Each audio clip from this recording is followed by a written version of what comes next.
नमस्कार बालमित्रांनो, आज आपण गणित इयत्ता पहिली नवीन अभ्यासक्रमातील 8वा पाठ शून्याची ओळख हा पाठ समजून घेणार आहोत। बघा, या पानावर आपल्याला काही चित्र दिलेले आहेत आणि त्यातून शून्य कसा तयार होतो ते सांगितलेले आहे। तसेच शून्य कसा लिहितात ते पण आपल्याला पाहायचं आहे।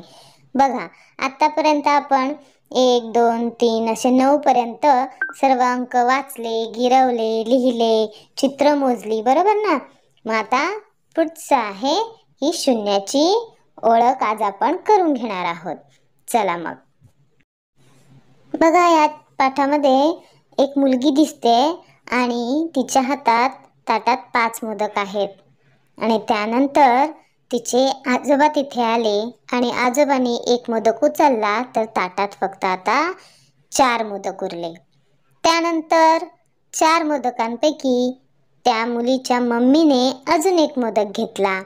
मग आता किती उरले ताटात? फक्त 3 मोदक। 3 मोदक ताटात असताना तिथून तिचे बाबा आले आणि बाबांनी त्या 3 मोदकांपैकी एक मोदक घेतला आणि खाल्ला। मग ताटात आता फक्त 2च मोदक उरले। मग 2 मोदकांपैकी त्या मुलीचा दादा आला आणि त्याने एक मोदक घेतला आणि खाऊन टाकला। मग आता त्या मुलीच्या ताटामध्ये फक्त 1 मोदक उरला होता।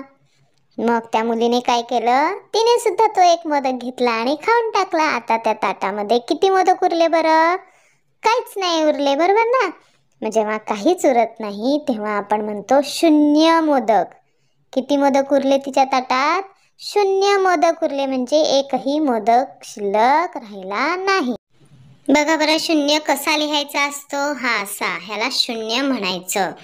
आता पुढे पाहूयात।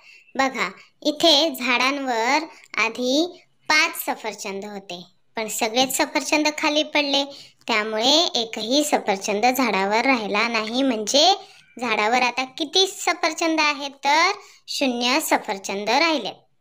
इथे 5 वाट्या आहेत। 5 वाट्यांमध्ये चॉकलेट आहेत, गोळ्या आहेत, काही वस्तू दिसतायत, पण 2 वाट्यांमध्ये कुठलीच वस्तू नाही, म्हणजे त्या 2 वाट्यांमध्ये 0 वस्तू आहेत।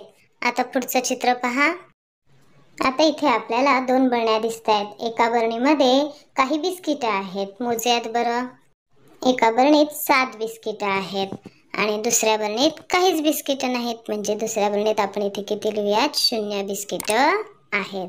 तर मुलांनो, तुम्हाला शून्य ही संकल्पना समजली ना? चला तर मग पुन्हा भेटूया अशाच एका नवीन व्हिडिओसह। तोपर्यंत धन्यवाद।